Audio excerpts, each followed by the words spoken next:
علاقائی سلامتی پائیدار ہونی چاہیے اور اسے باہر سے نافذ نہیں کیا جانا چاہیے۔ علاقائی ممالک کو پہلے ہی آگاہ کیا تھا کہ خطے میں امریکی موجودگی سیکیورٹی کی ضمانت نہیں۔ اسپیکر ایرانی پارلیمنٹ محمد باقر کا بیان، کہا خطے کے اسلامی ممالک مل کر معاشی اور سیکیورٹی سطح پر نیا علاقائی نظام قائم کریں۔ دشمن ہم پر اپنا منصوبہ مسلط کرنے میں ناکام رہا، جبکہ ہم نے جو منصوبہ بنایا تھا اس پر عمل کیا۔ بولے امریکی افواج کو مشرق وسطیٰ سے نکل جانا چاہیے۔ پاکستانی ٹینکر ایرانی ساحل کے قریب سے گزر کر محفوظ راستے کی علامت بن گیا۔ ایران نے حساس پانی کی راہداری میں ایک نیا محفوظ راستہ متعارف کروا دیا۔ اب نائے ہرمز سے گزرنے والا پہلا پاکستانی جہاز MT کراچی ملکی حدود میں داخل ہو گیا۔ امریکی جریدے بلومبرگ کا اپنی رپورٹ میں دعویٰ، کہا ایران کا ایک غیر رسمی میرین ٹریفک کنٹرول نظام بھی سامنے آیا ہے، جس کے تحت جہازوں کو محفوظ گزر کے لیے ایرانی حکام سے سیاسی گرین سگنل درکار ہوتا ہے۔ یہ نیا راستہ لاک ڈیزیک اور چشم جزیرے کے درمیان واقع ہے، جو اب ایک حساس سمندری گزرگاہ بن چکا ہے۔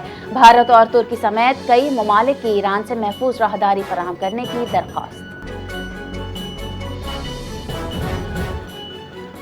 جہاں جنگی حالات میں کفایت چاری کو جواز بنا کر مراعات میں کمی کی جاتی ہے، تو وہاں جنگ سے شورش شدہ ریاست کی طرف سے اجرت میں اضافے کا اعلان بڑا کارنامہ ہے۔ ایرانی حکومت کا کم از کم اجرت میں 60% سے زائد اضافے کا اعلان۔ ملک کے وزیر محنت نے اعلان کیا ہے کہ حکومت نے کم از کم اجرت میں 60% زائد اضافے کی منظوری دے دی ہے۔ ایرانی خبر رساں ادارے کی تصدیق، کہا آئندہ ایرانی سال کے آغاز سے ماہانہ کم از کم تنخواہ 103 ملین ریال سے بڑھا کر 166 ملین ریال کر دی جائے گی۔ بچوں کے الاؤنس میں بھی اسی تناسب سے اضافہ کیا جائے گا۔ حکومت نے 23 مارچ کو ہونے والے یوم پاکستان کی پریڈ اور تقریبات منسوخ کر دیں۔ خلیجی تیل بحران اور حکومت کی جانب سے اعلان کردہ کفایت چاری اقدامات کے تناظر میں یہ فیصلہ کیا گیا۔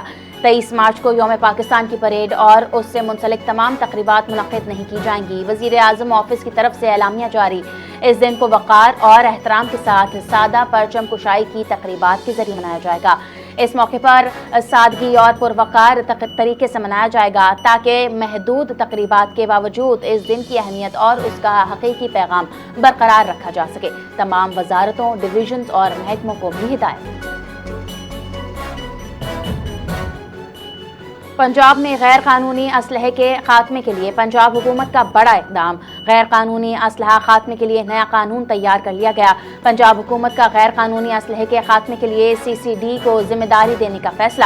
Punjab surrender of least arms act 2024 کا مسودہ تیار، جلد پنجاب اسمبلی میں پیش کیا جائے گا۔ غیر قانونی اسلحہ رکھنے والوں کو 15 دن میں اسلحہ جمع کرنے کی مہلت دینے کی تجویز۔ مقررہ مدت میں اسلحہ جمع نہ کروانے والوں کے خلاف سخت قانونی کارروائی ہوگی۔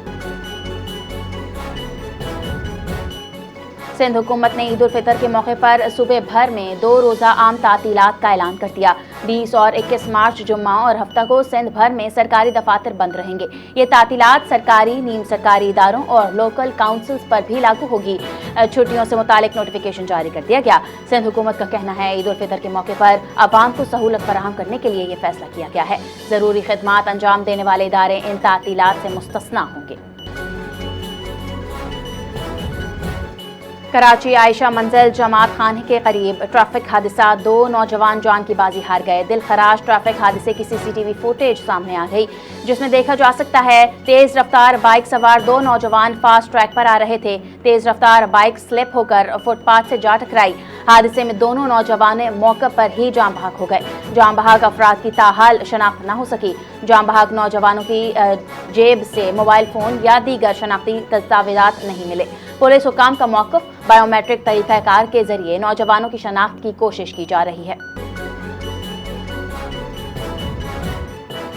FIA anti human trafficking circle کی کراچی میں بڑی کارروائی۔ خواتین کو بیرون ملک اسمگل کرنے کی کوشش ناکام بنا دی گئی۔